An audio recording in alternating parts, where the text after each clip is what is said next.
Hello everyone, I hope you all are doing well. I want to tell you that this is the 100th video of my channel. So I would like to take a moment to thank everyone who has subscribed my channel, who has chosen to watch my videos. Thank you so much and show your support just like this so that we can grow more and more. Okay, thank you so much. Now let's begin with today's video. Okay, so this is UP PGT Psychology previous year paper of 2019. पहले वाले paper में I was not sure कि वो previous year paper है या नहीं, but this is for sure 2019 paper and this is the part 1 in which I will discuss 25 questions. Okay, let's begin. Question number 1 is the consequence of deprivation of overindulgence of anal stage is the answer is abnormal concern with orderliness. तो ये जो question है ये psychosexual stages का है bye Freud. ठीक है, तो उनके अकॉर्डिंग जो भी हमारी जितनी भी साइकोसेक्सुअल स्टेजेस हैं, ओरल, ठीक है, फिर एनल, तो वो सारी ही एक उनका सक्सेसफुल रिजोल्यूशन होना बहुत ज़रूरी है. Otherwise there will be a fixation. Fixation का मतलब ये है कि हम उसी एक स्टेज में ही अटक जाएंगे, उस स्टेज की जो भी कैरेक्टरिस्टिक्स हैं उनको अक्वायर कर लेंगे और वो हमारी अडल्ट लाइफ को भी इन्फ्लुएंस करेंगे. तो फिक्सेशन का सिंपली मतलब यहाँ पे यही है. उसके बाद एनल स्टेज में अगर फिक्सेशन हो जाएगा तो दो तरह के फिक्सेशन हो सकते हैं. One is anal retentive individual and another is anal expulsive individual. तो बेसिकली एनल स्टेज का मतलब ये होता है कि इस स्टेज में the parents give training, toilet training, ठीक है, to their children. तो अगर there are two types of training, ठीक है, एक तो बहुत ज़्यादा लीनियंट ट्रेनिंग और दूसरी बहुत ज़्यादा स्ट्रिक्ट ट्रेनिंग. ठीक है, स्ट्रिक्ट ट्रेनिंग का मतलब कि आप मतलब बच्चे को आप पनिश कर दोगे अगर उसने कहीं पर भी कपड़े खराब कर दिए अपने, तो ठीक है, कहीं पर भी उसने टॉयलेट कर दी तो वो होगी बहुत स्ट्रिक्ट, उसको डांटना, ये सब चीज़ें करना. और लीनियंट वो होगा वो कहीं भी कुछ भी कर दे, उसको ना डांटना ना उसके कपड़े साफ करना, उसको एकदम लीनियंट तरीके से इंडिपेंडेंट छोड़ देना. ठीक है, तो ये हो गया लीनियंट. तो सक्सेसफुल रिजोल्यूशन के लिए ज़रूरी है कि बीच का जो रास्ता है उसको अपनाया जाए. ठीक है, तो अगर जो एक्सट्रीम कंडीशन होती है, स्ट्रिक्ट होती है, वो बच्चा कौन सा पर्सनालिटी डेवलप कर सकता है आगे, एनल रिटेंटिव इंडिविजुअल. इसका मतलब ये है कि रिटेंटिव का मतलब वो बच्चा हमेशा मतलब in during his toilet training वो क्या करेगा, because of the fear of punishment, कि अगर वो कहीं इधर उधर अपने कपड़े खराब कर देता है तो उसको पनिशमेंट मिल जाएगी. ठीक है, इस वजह से वो अपने टॉयलेट को रिटेन करके रखेगा काफ़ी टाइम तक के, जब तक उसको मतलब प्रॉपर जगह ना मिल जाए. ठीक है, तो वो चीज़ है. तो अगर इस तरह की रिटेंशन होता है तो उसको बोलते हैं, वहाँ पे जो अडल्ट पर्सनालिटी डेवलप होगी वो बहुत ही ऑर्डरलीनेस होगी, उसको टाइडीनेस बहुत ज़्यादा पसंद होगी. ठीक है, ज़्यादा मतलब नॉर्मल से ज़्यादा. ओके, एनल एक्सपल्सिव इंडिविजुअल्स में क्या होता है कि वो लोग बहुत ज़्यादा अडल्ट पर्सनालिटी में डिसऑर्गेनाइज्ड हो जाते हैं, बहुत ज़्यादा उनको मेसीनेस आसपास उनके रहती है, उनके कोई भी सामान कपड़े कुछ भी ठीक ठाक नहीं रहते हैं. ठीक है, तो ये होता है एनल स्टेज की फिक्सेशन की वजह से. तो answer is abnormal concern with orderliness. Question number 2 is why rapport is established in administration of personality inventory. Personality inventory कराते टाइम, कोई भी टेस्ट कराते टाइम रैपो स्टैब्लिश करना क्यों ज़रूरी होता है. ठीक है, तो answer is Frank and honest response. Rapport का मतलब होता है, ठीक है, एक फॉर्मल वर्ड है कम्युनिकेशन स्टैब्लिश करने के लिए. तो किसी भी अच्छे रिलेशनशिप के लिए रैपो स्टैब्लिश करना ज़रूरी है, लाइक काउंसलर थेरेपिस्ट के, काउंसलर और क्लाइंट में, थेरेपिस्ट और क्लाइंट में. ठीक है, तो उसी तरह जब भी हम कोई टेस्ट करवाते हैं तो रैपो स्टैब्लिश करना ज़रूरी है, ताकि जो फ्रैंक और ऑनेस्ट रिस्पॉन्स दे उसकी सारी क्वेरीज हम सॉल्व कर पाएँ, उसको किसी तरह का डर ना हो और वो कोई गलत आंसर ना करे. इस वजह से ये जरूरी होता है. Question number 3 is feedback from pilot experimental research does ensure more understanding of. तो पायलट एक्सपेरिमेंट से जो फीडबैक मिलता है उससे क्या समझ में आता है, क्या उससे हमें पता चलता है. तो answer is all of the above, that is instruction, procedure and design. Pilot experiment का मतलब ये होता है कि जब भी हमें एक बड़ा सा एक्सपेरिमेंट करना होता है हमें, तो हम पहले उसको एक छोटे स्केल पे उसको इम्प्लीमेंट करके देखते हैं. ठीक है, लाइक जैसे प्रोडक्ट अगर किसी कंपनी को लॉन्च करना होता है तो बड़े स्केल पे ना करके वो पहले एक छोटे स्केल पे अपने प्रोडक्ट को लॉन्च करते हैं. ठीक है, देखते हैं कि वो किस तरह से मार्केट में काम कर रहा है, उसका रिस्पांस क्या है. तो उसी तरह से अगर एक्सपेरिमेंट कोई रिसर्च करनी हो जो बड़े स्केल पे करनी हो तो हम इसको एक छोटे स्केल पे पहले करेंगे, ये देखने के लिए कि उसकी फिजिबिलिटी क्या है, उसका ड्यूरेशन क्या है, उसमें कॉस्ट कितनी आ रही है, उसके कोई एडवर्स इवेंट्स हैं या नहीं है. ठीक है, और क्या क्या उसके फीडबैक हमको किस तरह के मिल रहे हैं. तो इसके लिए जो भी एक डेमो स्टडी होती है उसको हम पायलट स्टडी बोलते हैं. तो जब हम ये करते हैं तो हमें इंस्ट्रक्शंस पता चल जाते हैं कैसे क्या देने हैं. ठीक है, प्रोसीजर क्या होने वाला है, एक डिज़ाइन पूरी तैयार हो जाती है. तो ये सब हमें पता चल जाता है पायलट एक्सपेरिमेंट से. Next is DMK party is of which state. I don't know why this question appeared in this exam, but the answer is Tamil Nadu. Question number 5 is pulling a string of a rattle by an infant demonstrates. तो rattle एक तरह से खिलौना समझ सकते हैं, उसकी string को जब बच्चा पुल करता है, खींचता है, तो वो क्या डिमॉन्स्ट्रेट कर रहा है? तो answer is need for sensory stimulation. Drive reduction का मतलब होता है नीड और drive. See sensory stimulation is the input and sensation you receive when one or more of your senses is activated. Simply आपकी सेंसेस में कोई भी information environment से आ रही है, इधर हियरिंग, ऑडिटरी, टच, ठीक है, तो वो हो गया हमारा सेंसरी स्टिमुलेशन। तो यहाँ पे जो बच्चा कर रहा है that is of sensory stimulation. उसके बाद जो ड्राइव रिडक्शन है, आप दो वर्ड अच्छे से समझ लो, नीड और ड्राइव। नीड का मतलब किसी भी चीज़ की हमारे अंदर कमी हो जाना, बायोलॉजिकल या साइकोलॉजिकल रिक्वायरमेंट, ठीक है, उसको बोलते हैं नीड। और नीड की वजह से हमारी ड्राइव जनरेट होती है। ड्राइव का मतलब होता है कि state of tension produce by a need, ठीक है, that motivates an organism towards a goal. जो भी it motivates someone to do something, ठीक है, तो उस चीज को, पर्टिकुलर चीज को हम ड्राइव बोलते हैं। तो a need produces a drive. तो drive reduction theory was given by Clark Hull. ये मोटिवेशन की थ्योरी है कि हम कोई भी काम जब करते हैं तो क्यों करते हैं? अपनी नीड को, अपनी ड्राइव को रिड्यूस करने के लिए। हमारी जो भी नीड की वजह से जो ड्राइव अराउज हुई है, उस ड्राइव को कम करने के लिए हम कोई काम करते हैं। उसके बाद यहाँ पे जो ऑप्शन नंबर 4 था, इंस्टिंक्टिव बिहेवियर। इंस्टिंक्टिव बिहेवियर का मतलब होता है वो सारे बिहेवियर जो ऑटोमेटिक होते हैं, हमने उसको सीखा नहीं होता है, ठीक है, वो सारे इननेट होते हैं। तो आप ये रिफ्लेक्सेस का चार्ट मुझे मिला है, ठीक है, ये आप इसको मतलब एक बार पढ़ लीजिए। तो नियोनाटल रिफ्लेक्सेस हैं ये, ठीक है, ये इंस्टिंक्चुअल बिहेवियर है। तो बेबिन्स्काई क्या होता है, मोरो क्या होता है, रूटिंग क्या होता है, एक बार थोड़ा सा हल्का सा उसको देख लीजिएगा।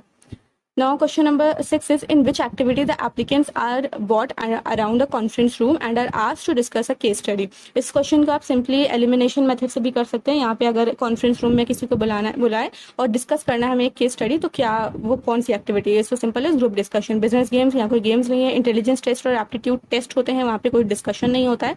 तो simply answer number is option D. Question 7 is emotional arousal disturbs ability to play games of chess. Okay, तो ये जो क्वेश्चन है ये कहीं ना कहीं यर्ग डॉक्सन जो लॉ है, जो हमने पिछले पेपर में भी डिस्कस किया था, उससे रिलेटेड है। यर्ग डॉक्सन लॉ का ये कहना है, ये सिंपली एक परफॉर्मेंस और अराउजल के बीच का रिलेशनशिप होता है कि अराउजल जितनी मतलब ऑप्टिमल एक अराउजल लेवल जरूरी है फॉर बेस्ट परफॉर्मेंस। यानी कि हमें एक अगर हमारे पास जो अराउजल है, मतलब हमारा जो अराउजल है यानी स्ट्रेस लेवल है, वो बहुत ही कम होगा तो हमारी परफॉर्मेंस अच्छी नहीं होगी, और अगर बहुत ज्यादा होगा तभी हमारी परफॉर्मेंस अच्छी नहीं होगी। इसलिए एक ऑप्टिमल लेवल, एक मैक्सिमम लेवल एक नेसेसरी है फॉर बेस्ट परफॉर्मेंस, ठीक है। तो इजी टास्क के लिए हाई अराउजल की जरूरत होती है और डिफिकल्ट टास्क के लिए लो अराउजल। रीजन इसका ये है कि अगर इजी टास्क है तो हम उसको, हमारे पास कोई मोटिवेशन नहीं होगा उसको करने के लिए, इसलिए हम नहीं करेंगे। तो इसलिए कोई भी इजी टास्क है उसके लिए जो स्ट्रेस लेवल है हमारा हाई होना चाहिए, तभी वो उसकी मैक्सिमम परफॉर्मेंस हम दे पाएंगे उसमें। डिफिकल्ट टास्क में क्या है, लो अराउजल की जरूरत है, क्योंकि वो डिफिकल्ट टास्क है, इसलिए हमको उसमें काम रह के उसको करने की जरूरत है। इस वजह से हमें रिलैक्सेशन चाहिए, तो हमारा जो स्ट्रेस लेवल है वो कम होना चाहिए, तब हम डिफिकल्ट टास्क में अच्छे से परफॉर्म कर पाएंगे। तो यहाँ पे यही चीज है कि इमोशनल अराउजल डिस्टर्ब्स, ठीक है, इमोशनल अराउजल जो है वो बाधित करता है। क्या बाधित करता है? हमारी ability to play game of chess, क्योंकि ये डिफिकल्ट टास्क है, ठीक है। वेल लर्नड हैबिट में ऐसा कुछ नहीं होगा, परफॉर्मेंस ऑफ सिंपल टास्क में नहीं होगा, क्योंकि सिंपल टास्क में हमें इमोशनल अराउजल हमारा हाई होना चाहिए। Ability to spell one's own name, इसमें भी कोई प्रॉब्लम नहीं होगी, क्योंकि गेम चेस खेलना डिफिकल्ट है, इस वजह से it will disrupt. Okay, question number 8 is this is the result of fundamental maladjustment injustice economic disturbances. इनमें से कौन सा है जो इन वजहों से का रिजल्ट है, ठीक है, कि जब फंडामेंटल मैल एडजस्टमेंट हो, कोई भी इनजस्टिस हो, इकोनॉमिक डिस्टर्बेंसेस हो, तो सिंपली स्ट्राइक जो है वो इन्हीं सारे रीजंस की वजह से होती है। ये जो आपके सिलेबस में ग्रुप का एक यूनिट दिया हुआ है जिसमें रेसिज्म और ये सारी चीजें हैं, तो ये क्वेश्चन कहीं ना कहीं उससे आया हुआ है। Question number 9 is for what purpose career information is given in vocational guidance. Career information क्यों दी जाती है जब हम वोकेशनल गाइडेंस देते हैं? तो now before answering this particular question, let's have a look कि वोकेशनल गाइडेंस क्या होता है, मतलब वोकेशन क्या होता है और कैरियर क्या होता है। तो ये 3 टर्म्स हैं, इनमें आप डिफरेंस अच्छे से समझ लो कि जॉब का मतलब होता है कि simple it is transactional. Job का मतलब है आपने एक काम किया, किस लिए काम किया? पैसों के बदले। Now it is not necessary कि आपको अपनी जॉब पसंद हो या आपको अपनी जॉब नहीं पसंद हो, ठीक है, आप अपना काम करो, आपको पैसे मिल रहे हैं, तो वो एक जॉब है, ठीक है। कैरियर का मतलब होता है refers to all the jobs of a person engages in throughout his life. आपके लाइफ में आपने जितने भी जॉब्स करें, ठीक है, वो आपका कैरियर होगा। Now you can have a multiple career. आपने अगर एक फील्ड में कई सारे जॉब्स करे हैं तो वो आपका एक कैरियर माना जाएगा, दूसरी फील्ड में आपने कई सारे जॉब्स करें तो वो आपका दूसरा कैरियर माना जाएगा, ठीक है। वोकेशन का मतलब होता है इनर कॉलिंग। इनर कॉलिंग का मतलब ये है कि आप क्या करना चाहते हो। अगर आप एक छोटे बच्चे से पूछो आप क्या करना चाहते हो, या जैसे हम साइकोलॉजी वाले हैं, अगर किसी को साइकोलॉजी में इंटरेस्ट है, ठीक है, तो उसका क्या होगा कि हम दूसरों को हील करना चाहते हैं, ठीक है। ठीक है, हम दूसरों की हेल्प करना चाहते हैं, दूसरों की लाइफ में जो भी प्रॉब्लम्स हैं उनको सॉर्ट आउट करना चाहते हैं, तो ये हमारा वोकेशन है, यानी ये वो चीज़ें हैं जो हम करना चाहते हैं। नाउ वोकेशनल गाइडेंस में क्या होगा, अब हमें बताया जाएगा कि हाँ आप साइकोलॉजी अडॉप्ट कर सकते हो, ये सब्जेक्ट इसलिए होता है, ठीक है, आप आगे जाके साइकोलॉजिस्ट बन सकते हो, आगे जाके काउंसलर बन सकते हो, थेरेपिस्ट बन सकते हो, ये सब करियर में हमें, करियर काउंसलिंग में हमें बताया जाएगा। तो कहीं पर भी आप करियर काउंसलिंग कराने जाएंगे वो सबसे पहले आपका वोकेशन पूछेंगे कि आपको क्या करना है, ठीक है। तो आप जब ये चीज़ें बताओगे कि हाँ मैं दूसरों को हील करना चाहता हूँ या मैं दूसरे की लाइफ में रोशनी लाना चाहता हूँ, तो ये सारी चीज़ आपकी वोकेशन में आ जाएगी। तो अब vocation can not be taken away from you. आपका वोकेशन डज नॉट मीन्स कि वो मॉनेटरी हो, ठीक है, it can be non monetary also. और एक भी जो पर्सन होता है उसका एक ही वोकेशन होता है, ठीक है, उससे ज़्यादा नहीं होते हैं, करियर कई सारे हो सकते हैं। तो यहाँ पे जो आंसर है कि करियर का इन्फॉर्मेशन क्यों दी जाती है वोकेशनल गाइडेंस में, तो ऑल ऑफ द अबव, यानी कि आप एक पर्टिकुलर वोकेशन चूज कर सकें, ठीक है, जो आपका इंटरेस्ट है वो चूज कर सकें, उसमें अपना करियर बना सके, करियर डिसीजन ले सके और एक एकेडमिक कोर्स उस तरह का ले सके जो आपके वोकेशन को फुलफिल कर रहा हो। I hope it's clear. Question number 10 is these motives are closely tied to the learning concepts. तो सेकेंडरी जो मोटिव्स हैं हमारे वो लर्निंग कॉन्सेप्ट से रिलेटेड है, प्राइमरी कॉन्सेप्ट्स हमारे, प्राइमरी जो मोटिव्स हैं हमारे वो जितने भी फिजियोलॉजिकल नीड्स हैं उनसे रिलेटेड होते हैं। बाकी secondary motivation is created by personal और सोशल इंसेंटिव्स, लाइक हमें कोई भी चीज़ लर्न करनी है या कुछ भी है तो जो भी सोशल या पर्सनल इंसेंटिव से होते हैं वो हमारे सेकेंडरी मोटिवेशन में आ जाते हैं। Question number 11 is what is it when raters observe decision making abilities under stress, organizing abilities and memory abilities। तो जब रेटर्स ये ऑब्जर्व करते हैं कि आपकी डिसीजन मेकिंग एबिलिटी कैसी है अंडर स्ट्रेस, आप ऑर्गेनाइज कैसे करते हो, आपकी ऑर्गेनाइजिंग एबिलिटी कैसी है और आपकी मेमोरी एबिलिटी कैसी है, तो ये क्या चीज़ है जब रेटर इस चीज़ को ऑब्जर्व करे। The answer is in basket exercises. In basket exercise वो होती हैं जब कोई भी गवर्नमेंट या कोई भी कंपनी एम्प्लॉयज़ को हायर करते टाइम उसको इस तरह के एक्सरसाइजेज या इस तरह के टेस्ट देती है। तो इसमें क्या होता है कि आप जो भी एप्लीकेंट है उसको आप नंबर ऑफ मेल्स, ठीक है, टेलीफोन कॉल्स, डॉक्यूमेंट्स, मेमोज ये सब दे दोगे और फिर आप ये ऑब्जर्व करोगे कि वो लिमिटेड पीरियड ऑफ टाइम में किस तरह से ये सारी चीज़ों को मैनेज करता है। तो बेसिकली बहुत सारा काम दे देना और फिर ये देखना कि वो चीज़ों को किस तरह से प्रायोरिटाइज करता है, किस तरह से उसको हैंडल करता है। तो स्ट्रेस लेवल पे वो पर्सन किस तरह से रिएक्ट कर रहा है ये देखने के लिए इन बास्केट टेस्ट करवाया जाता है। यहाँ पे रोल प्ले भी आप समझ लीजिए। रोल प्ले का मतलब होता है सिंपली कोई रोल ले लेना, जैसे बच्चे गेम खेलते हैं कि आपस में ही टीचर बन गए, आपस में कोई फ्रेंड बन गया, कोई पेरेंट्स बन गया, ठीक है, कोई नेबर बन गया, तो ये क्या है, रोल प्ले। हम अगर कोई भी रोल ले लेते हैं उसको प्ले करते हैं, ठीक है, तो वही चीज़ है। अब साइकोलॉजी के टर्म में बोले, अगर कोई भी मेंटल डिसऑर्डर पेशेंट है, ठीक है, तो वो हो सकता है अनकॉन्शियसली कोई रोल अडॉप्ट कर ले और जिंदगी भर उसी रोल को प्ले करता रहे, अपनी असल पर्सनैलिटी को भूल जाए, ठीक है। और कॉन्शियसली भी हो सकता है अगर हम कोई थेरेपी के टाइम पे कोई रोल प्ले एक्ट करवाते हैं, बहुत सारी थेरेपीज है जिनमें रोल प्लेज है एक्सरसाइज, ओके। और पीयर इवैल्यूएशन का मतलब कि जब दो लोग एक ही पोजीशन पे हो और वो एक दूसरे के काम को इवैल्यूएट करें, दैट इज पीयर इवैल्यूएशन।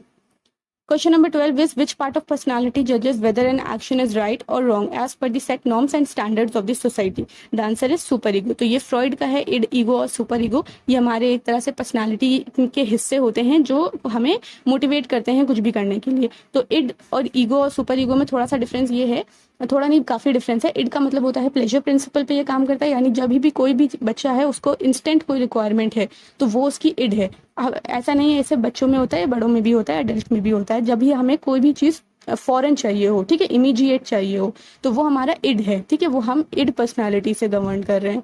अगर हमने थोड़ा सा वेट कर लिया कि नहीं अभी सही टाइम नहीं है या अभी हमारे लिए नुकसानदेह है, बाद में कर लेंगे, तो वो ईगो होगा। ईगो बैलेंस करता है, ठीक है। और सुपर ईगो क्या होगा, वो ये देखेगा कि हमें जो चाहिए वो मॉरल है या एथिकल है या नहीं है। अगर नहीं है तो वो मना करेगा कि हमें ऐसा नहीं करना चाहिए।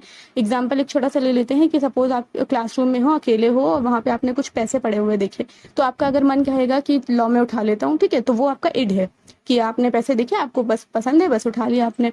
उसके बाद ईगो क्या बोलेगा, रुक जाओ मैं देख लेता हूँ आसपास कोई है तो नहीं कि मुझे पनिशमेंट मिल जाए, मुझे कोई देख ले। तो ये आपका ईगो है, ठीक है, वो चीज़ तो करना चाहता है लेकिन आप अपने आप को प्रोटेक्ट करके रियलिटी प्रिंसिपल पे काम करता है वो, ठीक है। और सुपर ईगो क्या बोलेगा कि नहीं चोरी करना गलत बात है, इमोरल है, तो हमें नहीं उठाना चाहिए, हमें पैसे उठा के प्रिंसिपल को दे देना चाहिए। नाउ अब वो पर्सनालिटी जिस चीज़ से भी ओरिएंटेड होगी, ठीक है, इड ओरिएंटेड, ईगो ओरिएंटेड या सुपर ईगो ओरिएंटेड, वो आप वैसा ही काम करोगे, ठीक है। Next question is what is individual propensity to manipulate people for achieving his और हर सेल्फ इंटरेस्ट। तो ये इसका आंसर है मैकियावेलिज्म। ये एक पर्सनालिटी ट्रेट होता है। इसका मतलब ये होता है कि जो भी पर्सन है वो बहुत ज़्यादा फोकस्ड होगा किस पे, अपने इंटरेस्ट पे। वो लोगों को मैनिपुलेट कर सकता है, उनको धोखा दे सकता है, उनको एक्सप्लॉइट कर सकता है, क्यों? सिर्फ अपने गोल को अचीव करने के लिए। तो ये एक पर्सनालिटी ट्रेट होती है लोगों के अंदर, ठीक है। अगर इसको साइकोपैथी और नार्सिसिज्म से मिला दिया जाए तो ये तीनों मिल के डार्क ट्राइड ऑफ पर्सनालिटी भी बन जाते हैं। तो मैक-4 टेस्ट है जो Richard Christie and Florence L Geis ने बनाया हुआ है मैकियावेलिज्म की जो ट्रेट है इसको मेजर करने के लिए, and it has been found कि ये मेन के अंदर ज़्यादा कॉमन होता है देन वुमेन, लेकिन ये किसी में भी हो सकता है, इवन इन चिल्ड्रन। तो यहाँ पे यही पूछ रहे हैं कि manipulate people for achieving his और हर सेल्फ इंटरेस्ट, तो उसको बोलते हैं मैकियावेलिज्म। बाकी सारे पॉजिटिव वर्ड्स है self esteem, self monitoring, locus of control. Okay, locus of control दो तरह के होते हैं, इंटरनल और एक्सटर्नल। इंटरनल का मतलब कि हमारी जो भी डेस्टिनी है, हमारी जो किस्मत है, वो हम उसके लिए खुद रिस्पॉन्सिबल है। अगर जो पर्सन इस तरह से सोचता है वो इंटरनल लोकस ऑफ कंट्रोल है। जो पर्सन ये सोचता है कि मेरी जो किस्मत है वो मतलब लिखी हुई है पहले से, प्री डिसाइडेड है, मेरे करने से कुछ नहीं होगा, ठीक है, तो ये होते हैं एक्सटर्नल लोकस ऑफ कंट्रोल वाले लोग, ठीक है। ये साइंस ऑफ मैकियावेलिज्म है कि जिनके अंदर ये सब होता है ट्रेट, तो उनकी पर्सनालिटी कैसे होती है। आप इसको पॉज करके रीड कर लीजिए, ज्यादा क्लियर हो जाएगा। Question 14 is what refers to encoding, storage and retrieval of information. The answer है सिंपली मेमोरी।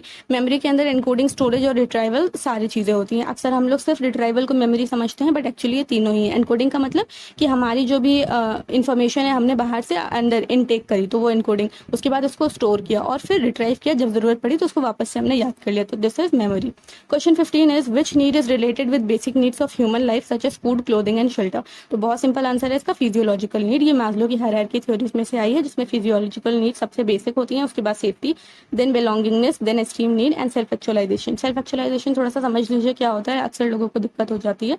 तो ये एक कंप्लीट रियलाइजेशन है अपने पोटेंशियल का, आपके अंदर क्या पोटेंशियल है, आप क्या करना चाहते हो, आपकी जो एबिलिटीज हैं उनको फुली एक्सप्लोर करना, फुली डेवलप कर लेना, ठीक है। तो ये आपकी जो स्टेज होगी ये सेल्फ एक्चुअलाइजेशन की स्टेज होगी। ये मैस्लो की हायरार्की में सबसे टॉप पे है, एंड अकॉर्डिंग टू हिम हर कोई इस सिचुएशन पे नहीं पहुंच सकता है, ठीक है। तो ये इसका मतलब होता है कि आप अपने आप से कंफर्टेबल हो, आपको अपने वीकनेस से कोई प्रॉब्लम नहीं है, आप अपनी स्ट्रेंथ से अवेयर हो, ठीक है, आप अपने वीकनेस को इंप्रूव कर रहे हो, आपको क्रिटिसिज्म ज्यादा नहीं लगता है क्योंकि आप अपने आप को अच्छे से पहचानते हो। The ability to become the best version of oneself, तो आप अपने आप का बेस्ट वर्जन बनोगे। तो जो सेल्फ एक्चुअलाइज पीपल होते हैं, ठीक है, वो दूसरों को भी एक्सेप्ट करते हैं, अपने आप को भी एक्सेप्ट करते हैं, उनके अंदर ह्यूमर, टॉलरेंस, ये सारी चीजें होती हैं, ठीक है। Not only do self-actualized people fully accept other, they also true to themselves rather than pretending other to impress others. वो pretend नहीं करते हैं, वो जैसे हैं हमेशा उसी तरह से रहते हैं। तो आप self-actualization की characteristics थोड़ा सा पढ़ लीजिएगा। Next is what works as a reinforcing agent to a drive. Drive के लिए एक रीइंफोर्सिंग एजेंट का कौन काम करता है? The answer is incentive. Now what is drive, motive and incentive क्या होते हैं एक बार देख लीजिए। ड्राइव और नीड तो बता ही दी थी मैंने आपको क्या होती है। ड्राइव एक साइकोलॉजिकल स्टेट है, ठीक है, of arousal that compels human to take action to restore their homeostatic balance. Homeostatic balance मतलब अपने आप को, बॉडी को या जो भी है बाकी बैलेंस स्टेज पे लेकर आना। तो वो होती है हमारी ड्राइव, जो एक साइकोलॉजिकल स्टेट होता है जो हमें कंपेल करता है कि हम कोई भी काम करें। हमारी अगर नीड ये है कि हमारी लैक ऑफ न्यूट्रिशन है हमारी बॉडी में, तो हंगर की ड्राइव जनरेट होगी और वो हमें मोटिवेट करेगी कि हम जाएं कुछ खरीदें या कुछ बना के खा लें, ठीक है। मोटिव क्या होगा? मोटिव का मतलब है कि वो रीजन कि हम कोई भी काम क्यों कर रहे हैं, ठीक है। अगर हम खाना खा रहे हैं तो why you are doing it, because you are hungry, because you have a drive of hunger, okay. Incentive का मतलब होता है एनीथिंग दैट रिड्यूसेस और लेसन अ ड्राइव। तो जो भी हमें रिजल्ट मिल रहा है, कॉन्सिक्वेंस जो हमारा है, तो यहाँ पे हमें फूड मिल रहा है तो वो हमारा इंसेंटिव होगा। तो यहाँ पे वही जो क्वेश्चन पूछा गया है कि what works as a reinforcing agent, आप कोई भी काम क्यों करते हो ड्राइव के लिए, तो वो होता है इंसेंटिव, क्योंकि हमें रिटर्न में कुछ मिल रहा है, इस वजह से हम करते हैं। तो one is need, then drive and then incentive. Motive और ड्राइव में थोड़ा सा डिफरेंस ये है कि ड्राइव जो होती है वो इननेट होती है, मोटिव जो होते हैं वो लर्नड होते हैं। ड्राइव फिजियोलॉजिकल बेसिस होती है इसकी, और जो मोटिव्स होते हैं इनके सोशल बेसिस होते हैं। ड्राइव जो है वो एक्टिवेट होती है बाय डिप्राइवेशन, क्योंकि नीड की वजह से होती है। नीड को कब होती है? जब हमारे पास कोई चीज की कमी होती है। मोटिव्स का मतलब these are activated by environment. Next is which of the following provide the key structure of personality and behaviour of an individual. हमारी पर्सनैलिटी का की स्ट्रक्चर क्या है? इनमें से कौन सी ऐसी चीज है जो हमारे मतलब पर्सनैलिटी और बिहेवियर के की स्ट्रक्चर है? The answer is simply experience. बहुत ही जनरल क्वेश्चन है ये। लर्निंग, मेमोरी, एटीट्यूड, आप इसको एलिमिनेट कर सकते हो। Question number 18 is which element is the artificial stimulus in Pavlov's classical conditioning learning. तो क्लासिकल कंडीशनिंग में एक तो फूड था, ठीक है, दूसरा बेल था उनका। थोड़ा सा आप देख लीजिए क्लासिकल कंडीशनिंग का क्या प्रोसेस था। बिफोर कंडीशनिंग में फूड था जो कि अनकंडीशनड स्टिमुलस है, जिसके लिए सलाइवेशन था जो कि अनकंडीशनड रिस्पॉन्स है। उसके बाद बिफोर कंडीशनिंग में ही बेल के लिए कोई भी सैलिवेशन नहीं होगा, क्योंकि बेल से कुछ खाना वाना नहीं मिल रहा है डॉग को, इस वजह से इसका कोई सैलिवेशन नहीं था। बाद में ड्यूरिंग कंडीशनिंग में क्या किया गया, बेल और फूड को पेयर किया गया, ठीक है। फूड से पहले एक बेल बजाई गई, उसके बाद उसको फूड दिया गया, तो धीरे धीरे उसको एसोसिएशन हो गया डॉग को, उसको ये पता चल गया कि हाँ जब बेल बजेगी तो मुझे खाना मिलेगा, तो उसने बेल पर ही सेलिवेट करना स्टार्ट कर दिया। और आफ्टर कंडीशनिंग में क्या हुआ, बेल पर ही सेलिवेट करना स्टार्ट कर दिया। अगर आपके घर में कोई पेट है तो आप उसके साथ ये एक्सपेरिमेंट ट्राई करके देख सकते हैं। Next question is, according to Tulving, the three system of memory are procedural memory, semantic memory and episodic memory। तो टल्विंग ने ये 3 सिस्टम बनाए हैं, इन्होंने बताए थे, ठीक है। तो लॉन्ग टर्म मेमोरी के 2 पार्ट्स होते हैं, एक्सप्लिसिट एंड इम्प्लिसिट, जिसको नॉन डिक्लेरेटिव और डिक्लेरेटिव बोलते हैं। डिक्लेरेटिव में 2 पार्ट होते हैं, एपिसोडिक और सिमेंटिक। एपिसोडिक का मतलब हमारे जो एक्सपीरियंस इवेंट्स होते हैं, सिमेंटिक में जो जनरल नॉलेज और कॉन्सेप्ट्स ये सारी चीजें होती हैं। इम्प्लिसिट में नॉन डिक्लेरेटिव मेमोरी होती है, प्रोसीजरल मेमोरी, स्किल्स और एक्शन, यानी कि हमें कोम कैसे करना है, हमें दरवाजा कैसे खोलना है, साइकिल कैसे चलानी है, शू लेसेस कैसे टाई करने हैं। तो जितने भी मोटर लर्नड एक्टिविटीज होती हैं वो सारी हमारी प्रोसीजरल में आ जाती हैं। Okay, next question is, according to Atkinson's theory, the tendency to approach an achievement task is a function of, the answer is all of the above। हमने ये क्वेश्चन पिछले वाले पेपर में भी डिस्कस किया था। तो एटकिंसन की थ्योरी है अचीवमेंट कि हम कोई भी अचीवमेंट टास्क है उसको क्यों करते हैं। तो जब हमें ये चीज़ पता हो कि हमें हमारा सक्सेस मोटिव हो, ठीक है, हमें सक्सेस के लिए वो करना हो, उसके बाद हमको ये पता हो कि इस एक्टिविटी में हम सक्सेसफुल हो भी जाएंगे। अगर आपको पता है कि हम किसी पर्टिकुलर एक्टिविटी में नहीं सक्सेस हो पाएंगे तो आप वो काम भी नहीं करोगे, आप उसकी तरफ नहीं जाओगे। उसके बाद the incentive value of success, कि आपने जो मेहनत करी आपको इन रिटर्न उसका सक्सेस का वैल्यू मिल रहा है या नहीं, ठीक है। आपने अगर एग्जाम क्लियर करने के लिए इतनी मेहनत करी है तो आपको एग्जाम क्लियर हो जाए आपका, तो वो आपकी इंसेंटिव वैल्यू है। तो जब ये तीनों चीज होती हैं कि एक आपको सक्सेसफुल होना भी है, ठीक है, दूसरा आपको पता है कि मैं इस एक्टिविटी में सक्सेसफुल हो जाऊंगा, और तीसरा कि जो इंसेंटिव वैल्यू है वो बहुत हाई है, ठीक है। तो ये जो होते हैं ये tendency to approach as achievement activity, इस वजह से हम कोई भी अचीवमेंट एक्टिविटी को करते हैं। Question 21 is, which of the following is correctly arranged? The answer is encoding, storage and retrieval। Simple, सबसे पहले encoding होती है, then storage and then it is retrieval।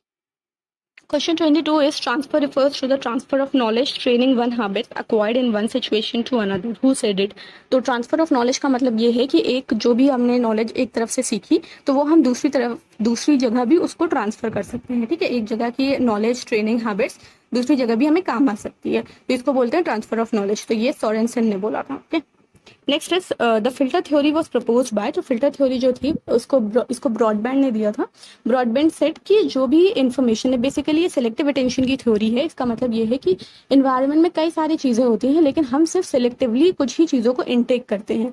तो क्या है, जितनी भी जो भी अननेसेसरी इररेलेवेंट इन्फॉर्मेशन है हम उनको एक्सक्लूड कर देते हैं। तो यही है फिल्टर थ्योरी कि हमें जो इंपॉर्टेंट है हमने उसको फिल्टर आउट कर लिया और बाकी जो अननेसेसरी इन्फॉर्मेशन है हमारे लिए हमने उसको बाहर कर दिया। तो इसको बॉटलनेक थ्योरी भी बोलते हैं। ये सिलेक्टिव अटेंशन की थ्योरी है। Question 24 is, an employee gives importance to respect instead of salary, which motivation is dominant in him। तो वो सैलरी को ना इंपॉर्टेंस देके रिस्पेक्ट को इंपॉर्टेंस देता है, तो वो किस चीज से मोटिवेटेड है? The answer is intrinsic motivation. Intrinsic का मतलब जो हमारे अंदर की चीज होती है। अगर हम कोई भी काम कर रहे हैं तो वो अगर हम अपने प्राइड के लिए कर रहे हैं, क्यूरियोसिटी है, इंटरेस्ट है, ठीक है, हमें अचीवमेंट चाहिए, हमें सक्सेस चाहिए, सेटिस्फैक्शन चाहिए, तो वो हमारा इंट्रिंसिक मोटिवेशन है। अगर हम कोई काम किसी और चीज के लिए कर रहे हैं, सैलरी के लिए कर रहे हैं, मनी के लिए कर रहे हैं, ग्रेड्स के लिए कर रहे हैं, तो वो हमारे एक्सट्रिंसिक मोटिवेशन है। जो अंदर से वादा है वो इंट्रिंसिक, जो बाहर की वैल्यू हो वो एक्सट्रिंसिक। तो यहाँ पे रिस्पेक्ट को ज्यादा इंपॉर्टेंस दी जा रही है, इस वजह से it is intrinsic.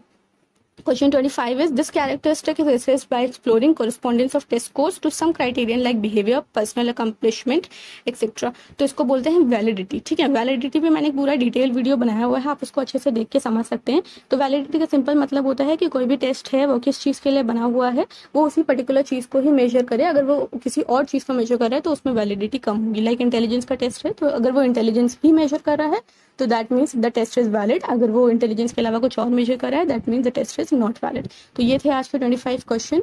I hope all is clear. Thanks for watching. Have a good day ahead.